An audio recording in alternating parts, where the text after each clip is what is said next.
ভাঙ্গাউটি সমবায় সমিতি এলাকার সর্বশ্রেণীর জনসাধারণের অবগতির জন্য জানানো যাইতেছে যে আপনাদের মধ্যে যাহাদের 2021 ইংরেজির মার্চ মাস থেকে 2023 ইংরেজির মার্চ মাসের ভিতরে ই শ্রম কার্ড পঞ্জীয়ন করা হয়েছে কিন্তু রেশন কার্ড নাই, উনারা আগামী 3 আগস্ট 2024 ইংরেজি তারিখের মধ্যে নিজ নিজ রেশন দোকানের মাধ্যমে হাইলাকান্দি জেলা খাদ্য সামরিক বিভাগে জমা দিতে হইবে এবং যাহাদের কেওয়াইসি এখনো দেওয়া হয় নাই আপনারা অগাস্ট মাসের চাল আনার সময় নিজ নিজ রেশন দোকানে কেওয়াইসি দিয়ে আসিবেন।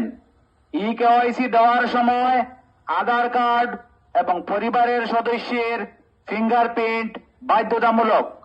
ধন্যবাদ।